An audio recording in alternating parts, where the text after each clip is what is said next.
सारी दुनिया। दाता एक राम जी भिखारी सारी दुनिया। दाता एक राम जी, दाता एक राम जी भिखारी सारी दुनिया। दाता एक राम जी भिखारी सारी दुनिया। दाता एक राम जी भिखारी सारी दुनिया।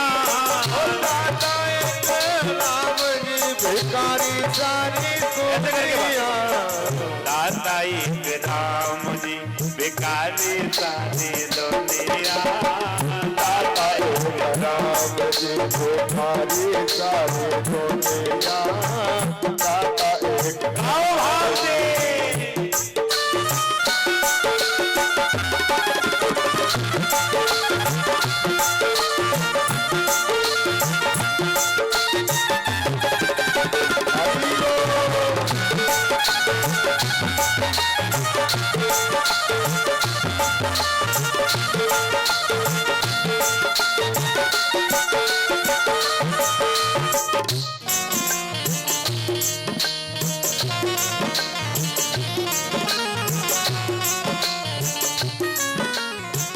दाता मेरे प्रभु जी भिखारी सारी दुनिया।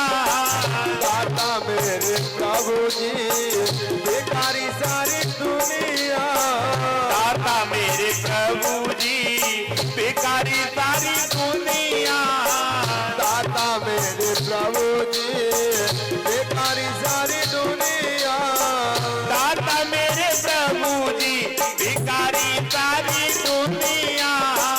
दाता मेरे प्रभु जी भिखारी सारी दुनिया। दाता मेरे राम जी भिखारी सारी दुनिया। दाता मेरे प्रभु जी भिखारी सारी दुनिया। दाता मेरे राम जी भिखारी सारी दुनिया। दाता मेरे राम जी। आज उसी समय देने वाला केवल गोविंद है। अब देने वाला गोविंद कैसे है, मुझे एक कथा ध्यान आ गई, उसे ध्यान से सुनना है। देने वाले दो हैं। हम लोग कहते हैं देने वाला एक है, लेकिन मैं कह रहा हूं देने वाला दो है। अब तुम चकित रह गए कि देने वाले दो कैसे हो जाएंगे, देने वाला तो केवल एक है। भाई हम लोगों ने जितना पढ़ा है, जितना सुना है संतों के विद्वानों के मुखारबिंद से, तो एक ही शब्द के देने वाला एक।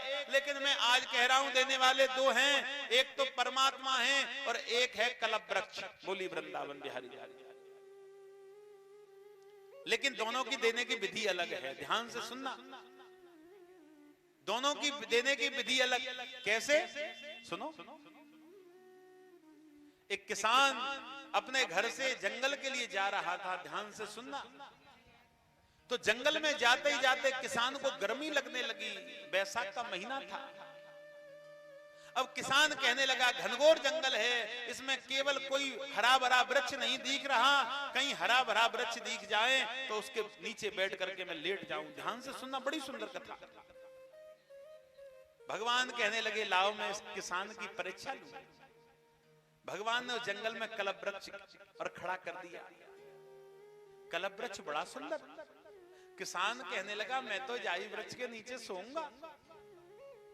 किसान उस वृक्ष के नीचे जाकर के बैठ गया। आधे एक घंटे में किसान को शांति मिली। देने वाला कल्प वृक्ष भी है, मैंने बताया था। किसान को जब शांति मिली तो किसान कहने लगा अगर यहाँ पानी मिल जाता तो बड़ा आनंद आता। अब कल्प वृक्ष जो सोचोगे वो ही होगा। पानी भी आ गया, किसान ने पानी भी पी लिया। लेकिन ये नहीं सोचा कि जंगल में आया कहां से, क्योंकि जब आदमी की भूख बढ़ती है तो वो अच्छे बुरे को भूल जाता है। जल भी पी लिया। 10-20 मिनट हुई, भैया अगर भोजन और मिल जाता तो बड़ा आनंद आता। अब कल्प वृक्ष जो सोचोगे वो होगा। अब तो भोजन की थाली भी आ गई है? लेकिन ये नहीं सोचा कि भोजन आया कहां से। किसान ने भोजन भी कर लिया। अब भोजन करके आता है आलस। किसान है बड़ा बूढ़ा, हड्डी का ढांचा है। किसान कहने लगा अगर चारपाई होती तो चैन से मैं सो जाता। अब कलप वृक्ष है, जो सोचोगे वो होगा। चारपाई भी आ गई है, ध्यान से सुनना। चारपाई भी आ गई। किसान कहने लगा बूढ़ा बड़ा शरीर है, चारपाई की रस्सी जो है वो कमर में लगेंगी। अगर गद्दा तकिया होता तो चैन से सो जाता। कलप वृक्ष जो सोचोगे वो होगा। गद्दा भी आ गया, तकिया भी आ गया और चैन से किसान सो गया। 5-6 घंटे बाद उसके नेत्र खुले। ध्यान से सुनना। किसान को आया ज्ञान। जब मैं जंगल में आया, इस वृक्ष के नीचे न तो जल था, न भोजन, न चारपाई, न तकिया, न बिस्तर, जी आया कहां से? किसान घबराने लगा, कहीं भूत तो नहीं रहता यहाँ? अब जो सोचोगे वो ही मिलेगा। कलप वृक्ष के नीचे भूत भी आ गया। बोली वृंदावन बिहारी लाल की जय। कलप वृक्ष जो सोचोगे वो होगा। यहाँ कहीं भूत तो नहीं है? भूत भी आ गया। अब तो किसान डरने लगा और मन में सोचने लगा कि ये भूत मुझे खा न जाए। जो सोचोगे वो ही होगा। वो भूत आया और किसान को खा गया। किसान मर करके धर्मराज के पास में पहुंचा। ध्यान से सुनना। किसान मरने के बाद में धर्मराज के पास में पहुंचा। भगवान कहने लगे इसको क्या दंड देना चाहिए? किसान कहने लगा जो दंड है वो देना मुझे स्वीकार है, लेकिन एक बात बताऊं, मैं उस वृक्ष के नीचे खड़ा, जो मैंने सोचा वो ही मिल गया। भूत का सोचा, भूत भी आ गया, मुझे खा भी गया। वो कौन है? भगवान कहने लगे बेटा, जिस वृक्ष के नीचे तुम बैठे थे वो कलप वृक्ष था। और कलप वृक्ष ऐसा है जो तुम सोचोगे वो तुम्हें मिलेगा। अच्छा सोचोगे अच्छा मिलेगा, बुरा सोचोगे बुरा मिलेगा। देने वाले दो हैं, ईश्वर और कलप वृक्ष। लेकिन ईश्वर वो देता है जो तुम्हारे हित में हो। कलप वृक्ष को तुम्हारे हित और अनहित से कोई लेना देना नहीं है। ईश्वर किसे कहते हैं भैया? जो तुम कहो कि मुझे पड़ोसी मर जाए, इसकी संपत्ति मुझे मिल जाए, तो वो नहीं देगा, क्योंकि वो ईश्वर है।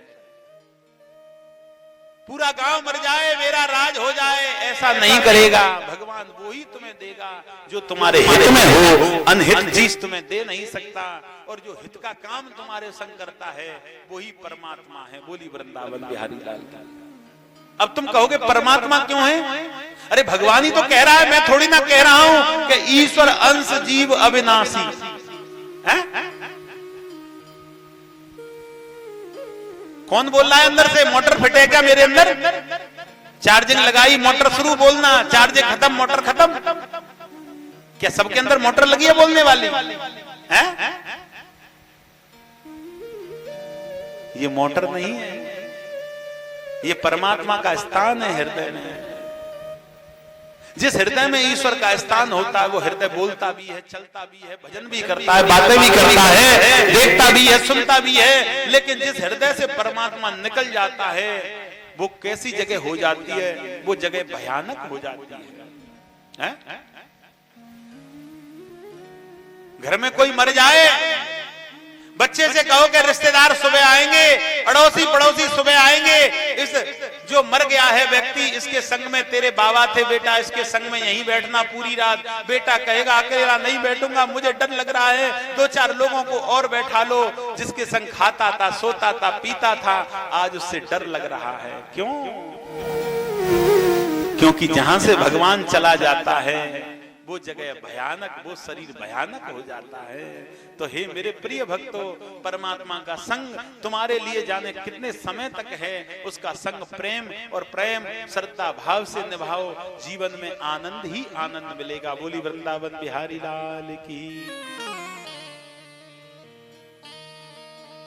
आज श्री सूत जी महाराज कहने लगे कि हे 88,000 ऋषियों, आज अर्जुन ब्राह्मण और संतों को लेकर के जब पहुंचे तो ब्राह्मण कहने लगे सुनो, तुम्हारा पुत्र सत्य बोलने में कैसा होगा? राजा हरिश्चंद्र के समान। तुम्हारा पुत्र दयामान होगा। जो व्यक्ति के अंदर दया होती है वो असली संत होता है। ये मैं नहीं कह रहा, दया बिन संत कसाय। और जिसके अंदर दया नहीं होती है वो हिंदू धर्म के अंदर सबसे बड़ा कसाई है। तो तुम्हारा पुत्र कैसा होगा? दयावान। तुम्हारा पुत्र कैसा होगा कि प्रजा की रक्षा करने वाला? तुम्हारा पुत्र कैसा होगा दुखी के साथ में खड़ा होने वाला? तुम्हारा पुत्र कैसा? धर्म युधिष्ठिर ने तो आज नीचे गर्दन करके अर्जुन रो रहे हैं,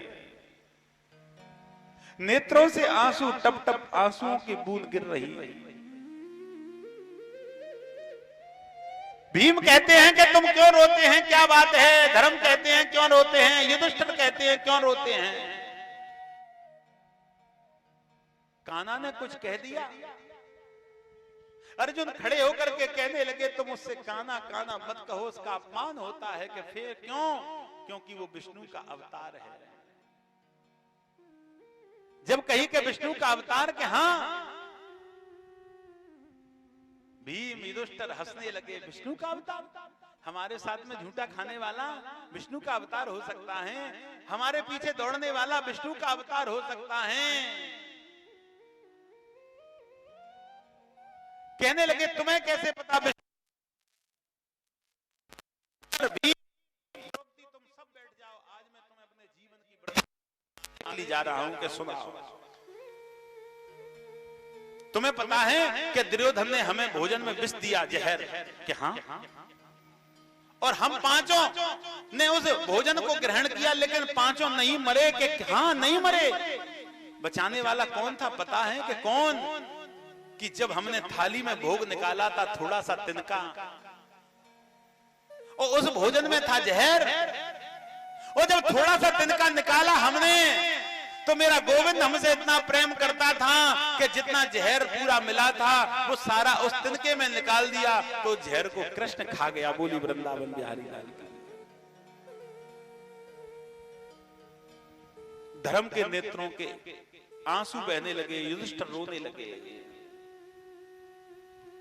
जो हमने तिनका निकाला था, भोग निकाला था, उसमें सब जहर था कि हाँ, उसको कृष्ण खा गया। हमें उसने सही भोजन कराया। और तुम जानते हो कि वो विष्णु कैसे है? कि कैसे कि जब पांचों पांडव छठी द्रौपदी को और हमें जंगल के लिए भगा दिया, बाहर निकाल दिया, जंगल में हम रहने लगे, तो उन्होंने दुर्योधन का, और बैठे बैठे उन्होंने क्या किया? हमको निकाल तो दिया, लेकिन दुर्वासा ऋषि को निमंत्रण दिया भोजन के लिए, और दुर्वासा ऋषि को भोजन कराया दुर्योधन ने। ध्यान से सुनना, मैंने कल बताई थी, शुरू में 4 दिन अगर तुमने मन लगा के कथा सुन ली तो तुम श्रोता 1 नंबर हो जाओगे। बोली वृंदावन बिहारी लाल। आज उसी समय दुर्वासा ऋषि को भोजन करा के कही कि दुर्वासा ऋषि, मैं तुम्हारे चरण छू करके कुछ मांगना चाहता हूं। तो दुर्योधन से दुर्वासा ऋषि ने कही मांगो कि बियाबान जंगल में पांचों पांडव छठी द्रौपदी रहते हैं, तुम जंगल में जाओ और उनको श्राप दे करके आओ, जिससे वो मर जाए। दुर्वासा ऋषि हाथ जोड़कर खड़े हो गए और कहने लगे कि साधु बसे सराय में, साधु बसे सराय में, और 2 दिन की खैर, ना काऊ से दोस्ती और ना काऊ से बैर। कपड़े पहनने से साधु नहीं होते। तुम सब साधु हो। साधु के क्या बड़े कान होते हैं? साधु की क्या लंबी नाक होती है? साधु क्या उड़ने वाला होता है? तुम सब साधु तो बैठे हो। पैंट शर्ट पहनने वाला साधु समझ लो, या पीले वस्त्र पहनने वाला, या काले कपड़े पहनने वाला, या नीले कपड़े पहनने वाला। साधु तो हृदय होता है, कपड़े साधु नहीं होते। बोली वृंदावन बिहारी लाल का। साधु जैसा आप नेचर बना लो, तुम भी साधु। कहने लगे कि नहीं, तुमने हमें आश्वासन दिया है कि चिंता मत करो, मैं बियाबान जंगल में जाता हूं, प्रयास करता हूं पांचों पांडवों को श्राप देने का। तो आज बियाबान जंगल में पहुंचे, पांचों पांडव तो चले गए कंदमूल फल लेने के लिए, अकेली द्रौपदी रह गई। आवाज लगाई दुर्वासा ऋषि ने, पांडवों, अर्जुन, भीम, युधिष्ठिर, धर्म। द्रौपदी आई, अरे दुर्वासा ऋषि बड़ी प्रसन्न हो गई, मैं कैसे सेवा करूं दुर्वासा ऋषि की, मेरे दरवाजे पर संत आए हैं, अब क्या करूं, खाने के लिए कुछ नहीं है, बड़ा मन विचलित। अब कहने लगे, गुरुजी सेवा बताओ। कभी गुरु घर जब पहुंचे तो कभी अपना दुख रोना शुरू मत कर दो। आजकल कथा सुनने कोई नहीं जाता है। इसी पांडाल में कल कह दो कि कथा सुनने जो जाएगा उसके घर लक्ष्मी की वर्षा होगी, ये लिख करके दे रहे हैं व्यास जी, तो शायद पोखर से आगे जगह निकल जाएगी। बोली वृंदावन बिहारी है? क्योंकि आज ज्ञान से मतलब नहीं है, उनको चाहिए। झारखंड मेरी कथा चल रही, मैंने एक शिष्य को फोन किया, मैं गाड़ी से सब लोग आया करो कथा सुनने के लिए, तुम्हारे पास में हो रही 10-15 किलोमीटर।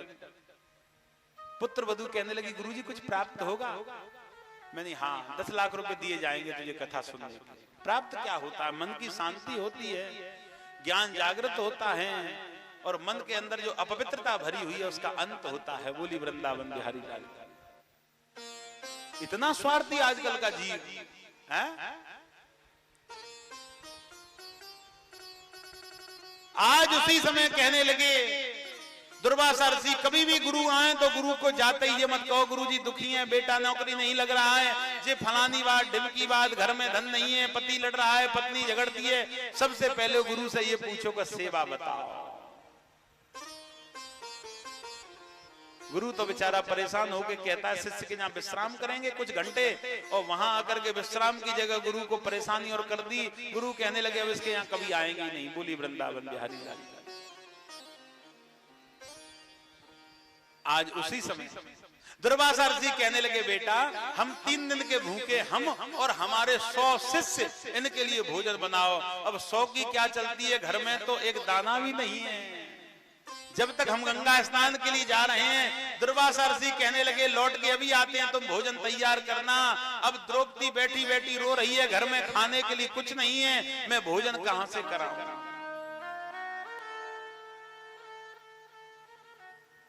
घर में तो खाने के लिए कुछ नहीं है, रसोई खाली है, रसोई में एक दाना नहीं है। और दुर्वासा ऋषि अभी आते होंगे भोजन करने के लिए, क्योंकि दुर्वासा ऋषि सोच रहे थे अगर इन्होंने भोजन नहीं कराया तो हम इनको श्राप दे देंगे। अब द्रौपदी रसोई में बैठी बैठी भगवान की भक्ति करने लगी, भगवान का नमन करने लगी, गोविंद का ध्यान करने लगी। अच्छा, गोविंद का ध्यान कौन से समय किया, ये ध्यान से सुनो। भगवान को भी भूख लग रही है, भगवान ने भी कही है कि हे रुक्मिणी हमारे लिए भोजन लाओ। रुक्मिणी भोजन लगा करके लाई थी, भगवान को गसा तोड़ के खिलाने जा रही थी, जब तक तो द्रौपदी ने जंगल में भगवान को बुला लिया।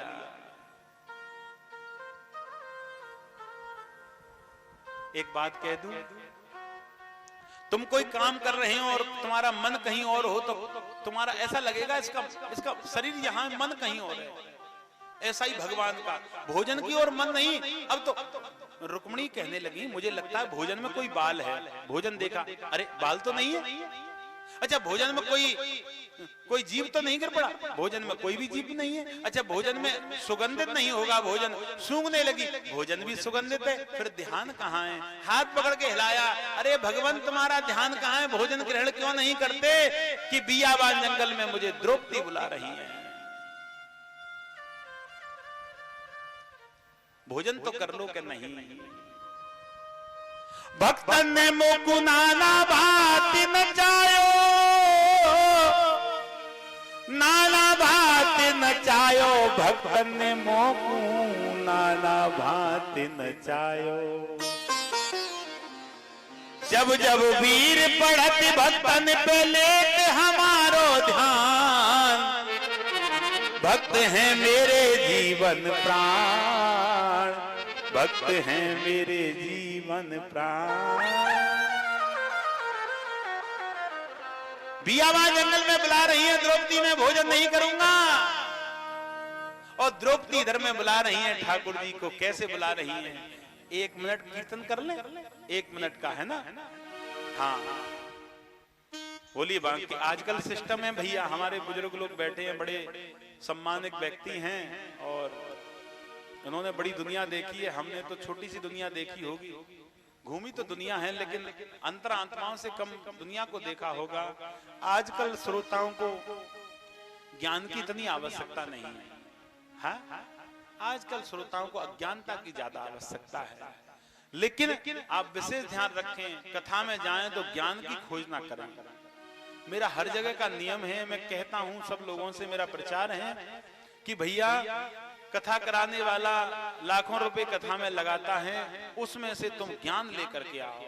फालतू की बात तो तुम्हें हर कहीं मिल जाएगी, लेकिन ज्ञान कथा में लेकर के आओ। और ध्यान रखो कि कथा में ज्ञान हो जभी आप लोग ज्ञान की चर्चा में रहेंगे, आनंद मिलेगा। द्रौपदी इधर में बुलाने लगी और यही कहने लगी, प्रेम से गाना भाव से, और यही कि मेरे घर आना रे आना मदन गोपाला, मेरे घर आना रे आना मदन गोपाला, मेरे घर आना रे आना मदन गोपाला। भाव से ऐसे करके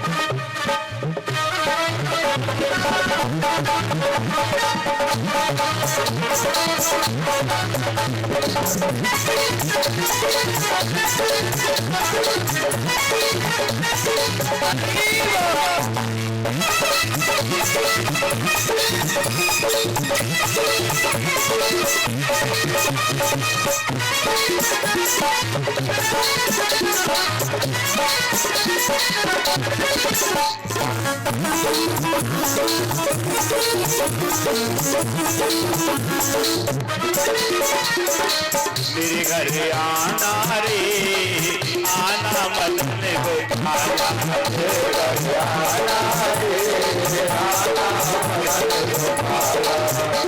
मदन गोपाला, मेरे घर आना मदन गोपाला, आना मदन गोपाला, मेरे घर आना मदन गोपाला,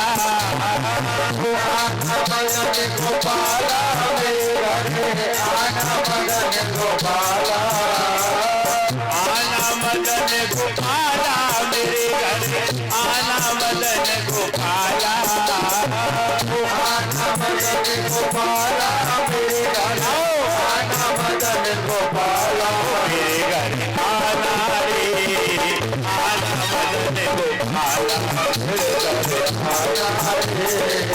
गोपाला। आप भी आना संग राधा को लाना, भक्ति हमें सिखाना, आप भी आना संग राधा को लाना, भक्ति हमें सिखाना, आप भी आना संग राधा को लाना, भक्ति हमें सिखाना, आप भी आना संग राधा को लाना, भक्ति हमें सिखाना, ज्ञान सिखा जाना, मेरे घर आना रे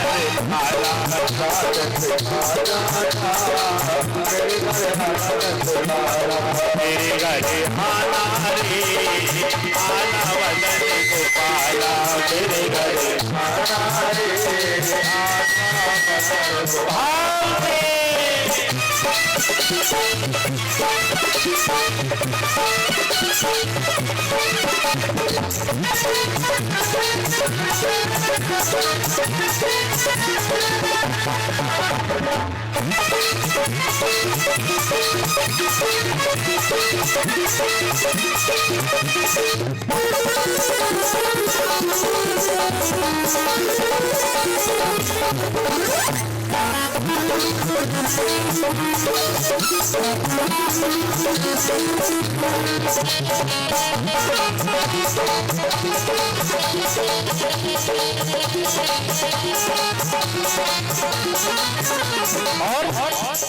आप भी आना सब संतों को लाना, शक्ति हमें बताना।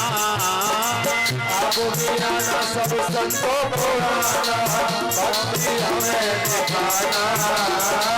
आप भी आना सब संतों को लाना, शक्ति हमें दिखाना।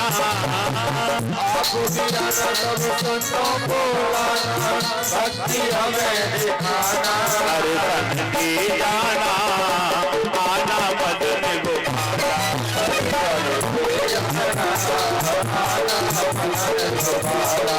आना मदन गोपाला मेरे घर, आना मदन गोपाला। आना मदन गोपाला मेरे घर, आना मदन गोपाला। आना मदन गोपाला मेरे घर, आना मदन गोपाला। आना मदन गोपाला मेरे घर, आना मदन गोपाला। मेरे घर आना रे, आना मदन गोपाला। आना रे, आना मदन गोपाला।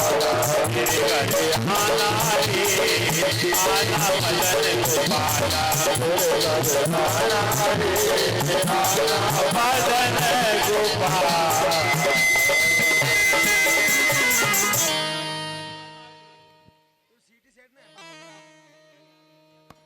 बोली बांके बिहारी लाल की। आज द्रौपदी बुलाने लगी कि हे प्रभु आइए, और भगवान क्या करने लगे कि द्रौपदी की आवाज सुनकर के नंगे ही पैर दौड़ने लगे हैं? और आज जब नंगे ही पैर दौड़ने लगे, ध्यान से सुनना, अब भगवान तो बड़े संसार को जानने वाले हैं। द्रौपदी के घर पहुंचे, आवाज लगाई, द्रौपदी समझ गई, आ गए कृष्ण। और आ गए कृष्ण तो कहने लगी भगवान के, देखो हम आ तो गए, लेकिन सुनो,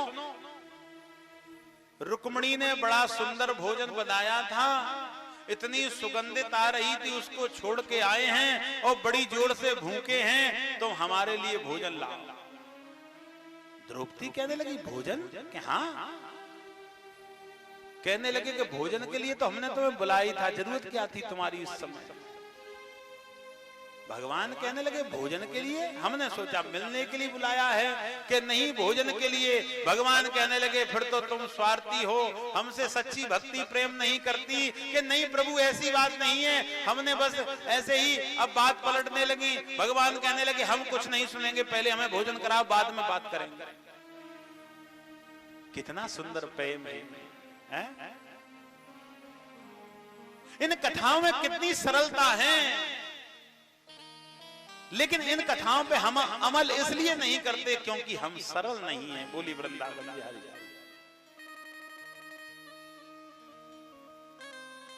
जो व्यक्ति सरल होता है उसके अंदर क्या होता है? नवदा भक्ति है।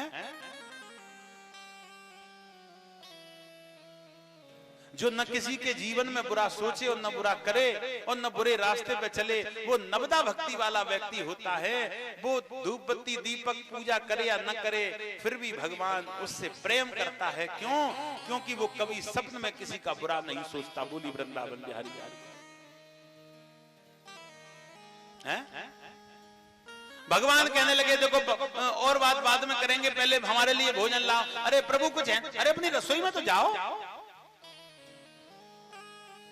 रसोई में चलने लगी, मन में सोचने लगी कुछ है नहीं, वैसे ही परेशान कर रहे हैं। गई लौट आई, कुछ है ही नहीं, होता तो परेशान नहीं करती। भगवान ने मुंह फुला लिया कि नहीं कुछ ना कुछ तो खिलाओ, ऐसे बाद में बात करेंगे। दोबारा जाओ रसोई में। अब द्रौपदी कहने लगी दोबारा जाने का मतलब क्या है, जब हमें पता है रसोई में कुछ नहीं है।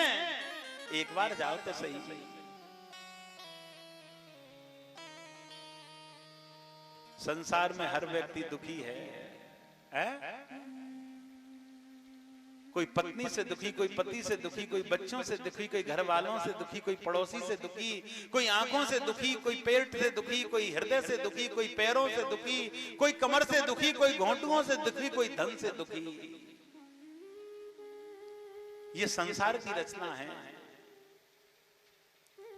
लिख दिया है किसी ने, कह दिया है कि कलेजा फाड़ कर देखो, कलेजा फाड़ कर देखो, हजारों गम निकलते हैं। कलेजा फाड़ कर देखो, हजारों गम निकलते हैं। कहीं पर कम निकलते हैं, कहीं ज्यादा निकलते हैं। कलेजा फाड़ कर देखो, हजारों गम निकलते हैं। कहीं पर कम निकलते हैं, कहीं ज्यादा निकलते हैं। कहीं पर बजती शहनाई। एक घर में शादी है, पड़ोसी मर गया, इस घर में बैंड बाजा बज रहा है, पड़ोसी के घर में रो रहे हैं। कहीं पर जन्म होता है। कलेजा फाड़ कर देखो, हजारों गम निकलते हैं। कहीं पर कम निकलते हैं, कहीं ज्यादा निकलते हैं। कहीं बजती है शहनाई, कहीं मातम निकलते हैं। कहीं पर जन्म होता है, कहीं पर मरण निकलते हैं। ये संसार की रचना है। कोई मर रहा है, कोई जी रहा है, कोई हंस रहा है, कोई नाच रहा है, कोई अपनी मदरा के नशे में है, कोई अपनी भक्ति के नशे में है। नशा सबके अंदर होता है, नशेड़ी सब होते हैं। ऐसा कोई व्यक्ति नहीं है जिसके अंदर नशा नहीं होता है? किसी को धन का नशा, किसी को पत्नी का नशा, किसी को पति का नशा, किसी को बच्चों का नशा, किसी को सुंदर देह का नशा, किसी को अपनी अच्छी आंखों का नशा, किसी को बल का नशा, किसी को बुद्धि का नशा, किसी को विवेक का नशा, किसी को शराब का नशा, किसी को लड़ाई का नशा, किसी को दुनिया का नशा। हम तुम सब नशेड़ी हैं? लेकिन सच्चा नशा कौन सा है? भक्ति का नशा है। जीऊंगा तेरे संग, मरूंगा तेरे संग। जीऊंगा तेरे संग, मरूंगा तेरे संग, जीऊंगा तेरे संग। जीऊंगा तेरे संग, मरूंगा तेरे संग। जीऊंगा तेरे संग, मरूंगा तेरे संग। रोऊंगा तेरे संग भैया, तेरे संग। रोऊंगा तेरे संग भैया, हंसूंगा तेरे संग। जीऊंगा तेरे संग, मरूंगा तेरे संग। जीऊंगा तेरे संग, मरूंगा तेरे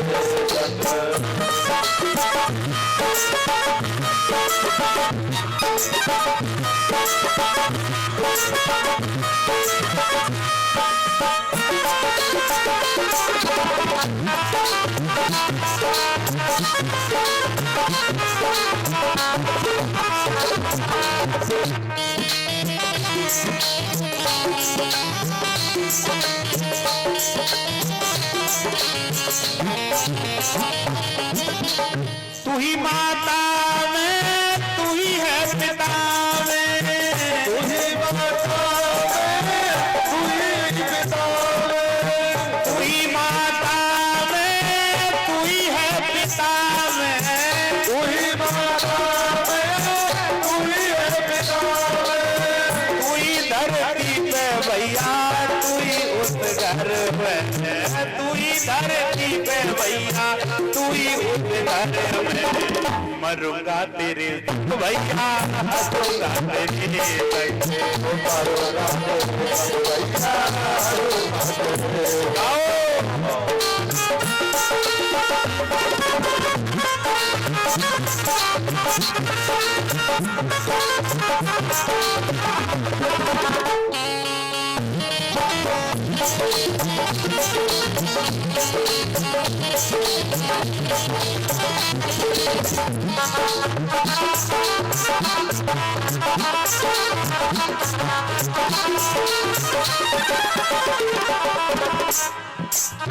तू ही जीवन की धारा, तू ही शक्ति की धारा, तू ही जीवन की धारा, तू ही शक्ति की धारा, तू ही जीवन की धारा, तू ही शक्ति की धारा, तू ही जीवन की धारा, तू ही शक्ति की धारा, तू ही मेरे प्राण है, तू ही पालनहार है, तू ही मेरे प्राण है, तू ही पालनहार है।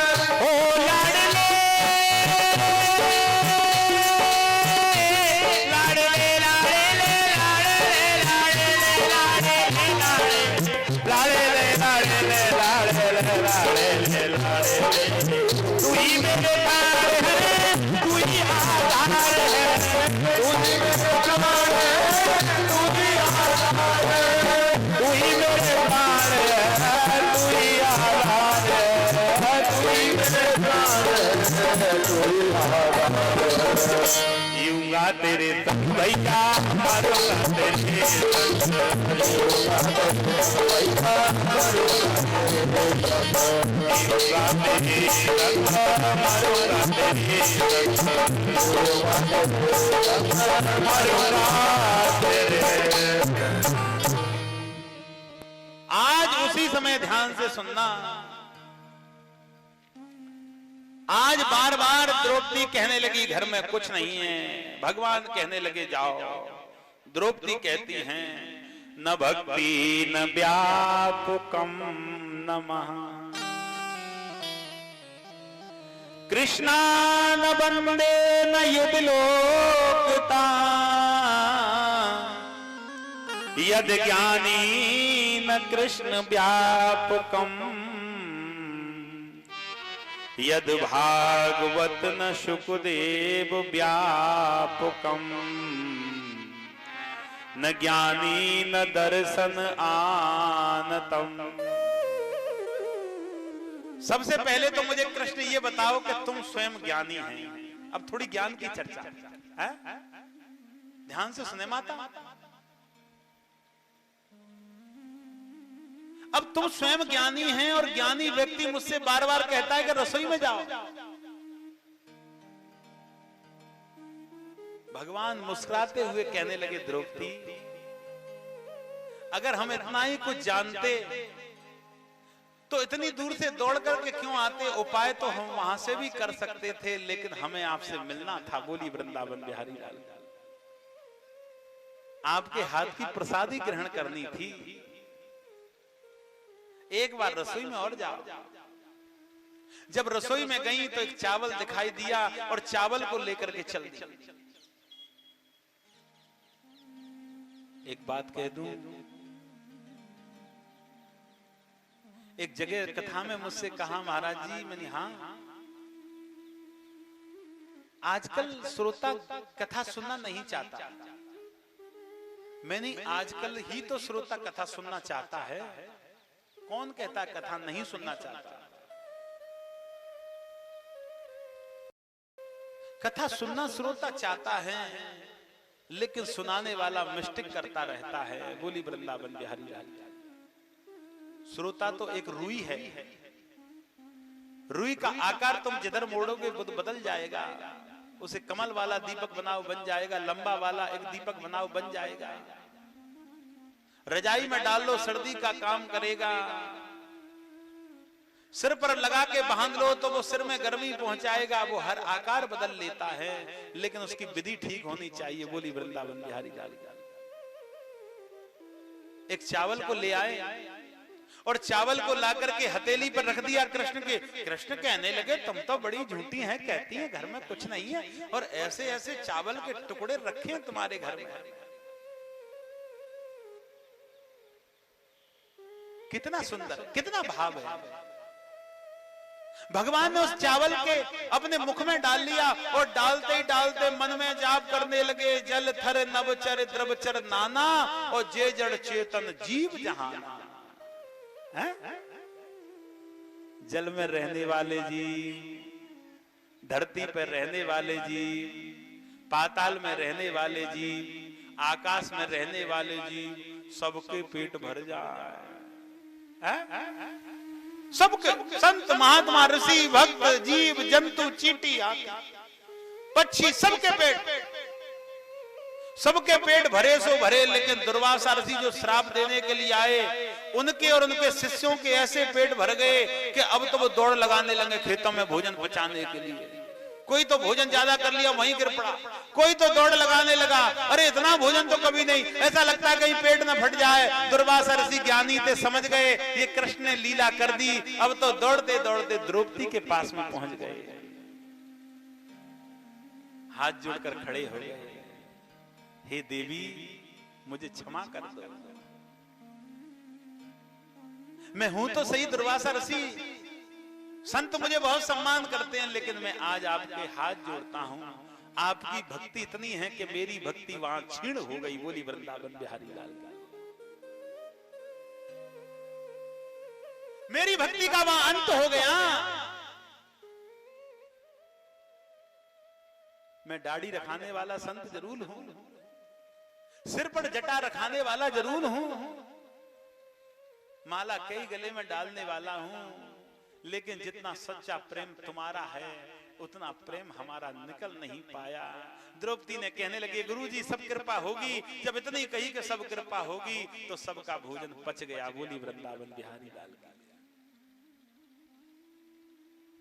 भगवान कहते हैं कि मुझे दुख दे लो, मुझे सहन हो जाएगा। माता का और भगवान का एक जैसा स्वभाव है, ध्यान से सुनना।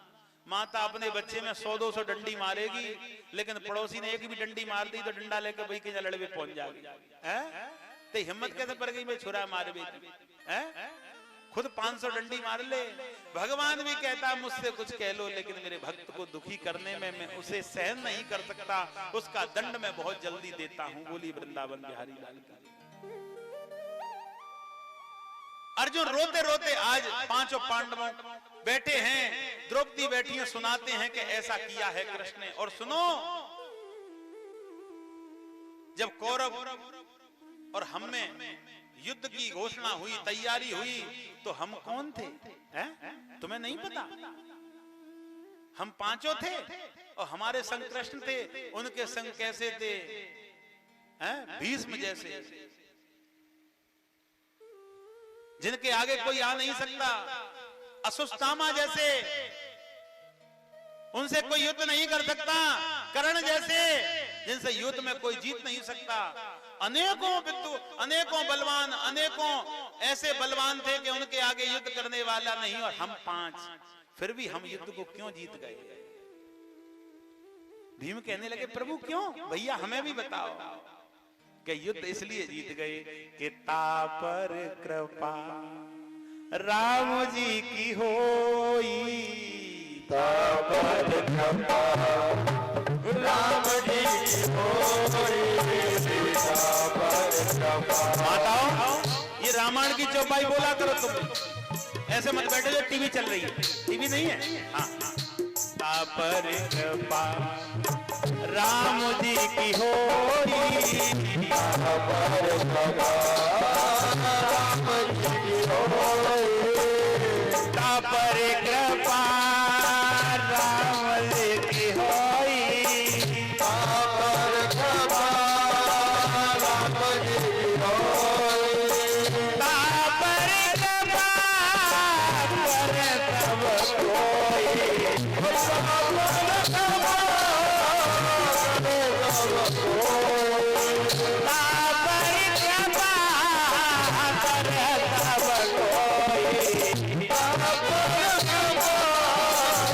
करे सब कोई, उसका बाल बांका नहीं होगा। ध्यान रखना, दुनिया दुश्मन हो जाए, भगवान संग हो, दुनिया में कोई कुछ नहीं बिगाड़ पाएगा।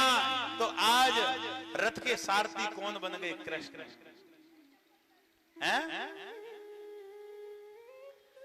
कल मैं पांडाल से उतरा तो एक माता की उंगली में चप्पल फंसी ऐसे करके, कोई चुरा न ले जाए ऐसे। मैंने मैया को चप्पल की ऐसी चिंता। एक माता तो अपने ठोक में बांध के चप्पल में बैठी कि कोई खींचेगा तो पता तो पड़ेगी। अरे भैया चप्पलों से ध्यान उठा के ईश्वर पे ध्यान दो, ऐसा मत करो। हमने ऐसी कथा में कहा, एक कहने लगी आज ही लाई 200 रुपए की, तुम दे दोगे? खो गई तो मैंने बात तो ठीक है। हाँ भाई कहने के इशारे होते हैं, इशारे बड़े अजब निराले हैं। एक इशारे की बात आ गई मुझे ध्यान कथा में, ध्यान से सुनना, बड़ी आनंद रूपी कथा है। एक पंडित जी का निमंत्रण कर दिया एक छत्री ने कि पंडित जी कल हमारे यहाँ भोजन। बूढ़ी माता ने, बिल्कुल बूढ़ी, वृद्ध। पंडित जी कहने लगे व्रत माता है, या घर कोई रहता नहीं, दक्षिणा खूब देगी। पंडित जी भोजन के लिए चले गए, ध्यान से सुनना। पंडित जी भोजन के लिए चले गए, बड़ी बूढ़ी मैया मां ने सबरी चीज परोस दी, पूड़ी, कचौड़ी, सब्जी, खीर और बर्फी, सब चीज परोस दी। पंडित जी के सामने रख दिया और रसोई सामने, सब चीज परोस दी। पंडित जी खाने के लिए तैयार हुए, लेकिन माता ने रसगुल्ला नहीं परोसा, वो रखा रसोई में, पंडित जी को दिखाई दे गया। पंडित जी कहने लगे माता रसगुल्ला भूल गई, जी कैसे आवे मेरे सामने? भाई इसके तो हम बड़े शौकीन हैं, ये भूल गई मैया, बड़ी बूढ़ी मैया। अब पंडित जी कहने लगे कैसे बताओ? पंडित जी कहने लगे आज मैया हम तो मरबे तो बच गए। कहने लगे कैसे महाराज कैसे बच गए? कि आज तो ऐसे बच गए कि भोजन करने नहीं आते, रास्ते में मार देता। कि कैसे? कि बड़ो सो बछड़ा मेरे पीछे भागवे लगो, मैं भागत एक वृक्ष से चिपट गो और छुप गो वृक्ष के बीच। जब बछड़ा भाग गो, अगर वो मुझे डार ले तो मैं वहीं मर जाऊं। कि पंडित जी तुम दूर भाग जाते, कितनी दूर हो बछड़ा तुमसे? कि इतनी दूर हो जितनी दूर रसगुल्ला रखे तेरे। मैया ने कह रहे रसगुल्ला ना परोस पाए मैंने। रसगुल्ला को ध्यान आ गया और रसगुल्ला परोस दिया। बात की बात है गई और रसगुल्ला भी सामने आ गया। तो भैया इशारे भी आजकल बड़े मजबूत होते हैं। बोली वृंदावन बिहारी लाल की। हाँ अब कथा की। आज भगवान श्री कृष्ण कहने लगे, अर्जुन के रथ के सारथी बने कृष्ण, अब युद्ध में हम जीते। अब भीम कहने लगे कि हमें क्या करना चाहिए? कि इस राजपाट को छोड़ करके बियाबान जंगल में भगवान का ध्यान करना चाहिए। एक बात कहूं, भागवत शास्त्र भी ये कहता है माता पिता को बच्चों से फ्री होने के बाद में ईश्वर का ध्यान करना चाहिए। लेकिन आज नहीं करते। और मैं तो ये कहता हूं कि माता पिता ऐसा घर में एक कमरा देखें जो कमरा सबसे ज्यादा बेकार हो, उसी कमरे में अपना स्थान बनाएं और उसी में भगवान का ध्यान करें जितना बन सके। क्योंकि अब मृत्यु के नजदीक है हम लोग। आज जाना जैसा 10 साल बाद जाना, तो इसलिए भगवान का ध्यान अटूट करें, भगवान की भक्ति अटूट करें। दुनिया से मोह कम करने, भगवान से मोह ज्यादा जोड़ने।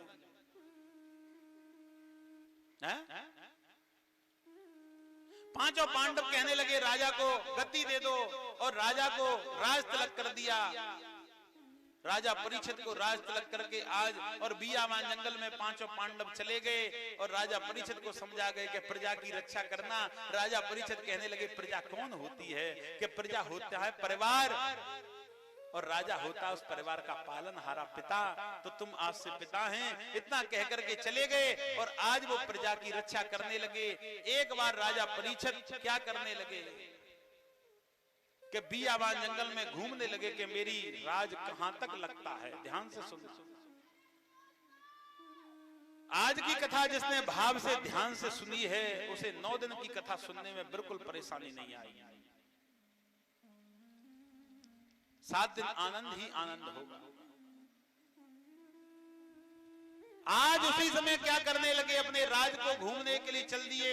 तो क्या देखा कि एक वृक्ष के नीचे जाकर के लेट गए। जब नेत्र खुले तो क्या दिखाई दिया कि किसान एक बैल को मार रहा है डंडी से। पास में गौ माता खड़ी खड़ी रो रही है। पास में खड़ी खड़ी गौ माता रो रही है और बैल के 3 चरण काट दिए गए हैं, केवल 1 चरण से खड़े हैं। राजा परीक्षित को क्रोध आया, क्या मेरे राज में ऐसा भी होता है? मेरे राज में ऐसा भी होता है क्या? राजा परीक्षित पहुंचे, हे किसान तू कौन है जो कि तू मार रहा है? किसान कहने लगे तुम भाग जाओ, तुम कौन होते हैं? गौ माता कहने लगी मैं बताती हूं ये कौन है, कि बता।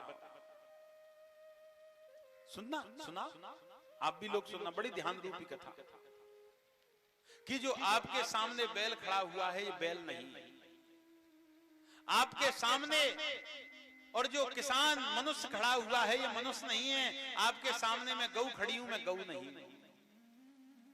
राजा परीक्षित कहने लगे फिर तुम कौन है? कि जो आपके सामने बैल खड़ा हुआ है ये बैल नहीं है, ये धर्म है। आपके सामने जो किसान खड़ा हुआ है वो किसान नहीं है, मनुष्य नहीं है, वो कलयुग है। आपके सामने मैं गौ खड़ी हूं, मैं गौ नहीं हूं, मैं धरती हूं। कि तुम रो क्यों रही हो? कि जब धर्म कम होता है तो धरती को रोना पड़ता है। हम लोग कहते हैं ना मां धरती फट गई, मां धरती हिल गई, क्योंकि जहां धर्म कम होगा वहीं धरती हिलने लग जाएगी। क्योंकि धरती पिलरों पे नहीं खड़ी, धरती धर्म पर खड़ी है। बोली वृंदावन बिहारी लाल। जब धर्म कम आता है, कम हो जाता है, उसी जगह धरती हिलने लग जाती है। और कलयुग पूर्ण रूप से उसकी और दंड देता है, परेशान करता है। ये कलयुग है। राजा परीक्षित कहने लगे मैं इसको नहीं छोड़ूंगा।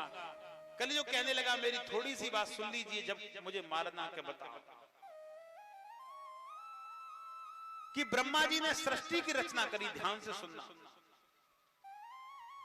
ब्रह्मा जी ने सृष्टि की रचना करी तो सृष्टि की रचना से पहले 4 पुत्रों को और जन्म दे दिया था। ध्यान से सुनना, सृष्टि की रचना से पहले 4 पुत्रों को, उनका नाम था युग। उनके नाम क्या क्या थे? सतयुग, त्रेता, द्वापर और कलयुग। और उनकी उम्र भी कम थी, उनका नियम भी अलग था। कि कैसे? कि सतयुग की उम्र थी 17,28,000 बरस, सबसे बड़े। उनसे छोटे थे त्रेता। त्रेता की उम्र थी 12,96,000 बरस। उनसे छोटे थे द्वापर। द्वापर की उम्र कितनी थी? 8,64,000 बरस। सबसे छोटा मैं हूं। मेरी उम्र तो बहुत कम है। बता, बहुत कम। अरे बताओ तो सही कि बहुत कम उम्र है। इतनी कम है कि मुझे बताने में लज्जा आती है कि कितनी कम है। कि 4,32,000 बरस। राजा परीक्षित का क्रोध कम हो गया। कहने लगे कि मेरे युग में और त्रेता द्वापर के युग में नियम अलग अलग हैं। अब नियमों को सुनना। आप कलयुग में नियम क्यों है ऐसा? सतयुग का नियम क्या था? कि एक मनुष्य अगर अच्छे और बुरे कर्म करता था तो वो सभी मनुष्यों को भोगना पड़ता था। इसलिए एक करता था तो उसे संसार रोकने वाला था, इसलिए सतयुग में बुरा कर्म होने से बच जाता था। त्रेता में एक मनुष्य अच्छे बुरे कर्म करता था तो वो पूरे नगर को भोगना पड़ता था, तो इसलिए नगर में अच्छा ही अच्छा होता था। और द्वापर में एक मनुष्य अच्छे बुरे कर्म करता था तो वो पूरे परिवार को भोगना पड़ता था। तो सतयुग में मनुष्यों में प्रेम था, त्रेता में गांव में प्रेम था, द्वापर में परिवार में प्रेम था, और मेरा नाम है कलयुग। मेरे युग में स्त्री करेगी स्त्री को भोगना पड़ेगा, पति करेगा पति को भोगना पड़ेगा, पुत्र करेगा पुत्र को भोगना पड़ेगा, पुत्री करेगी पुत्री को भोगना पड़ेगा। जो करेगा वो ही भरेगा। इसलिए परिवार में प्रेम भी नहीं है। अब आदमी खुद ही स्वार्थी है। बोली वृंदावन बिहारी लाल।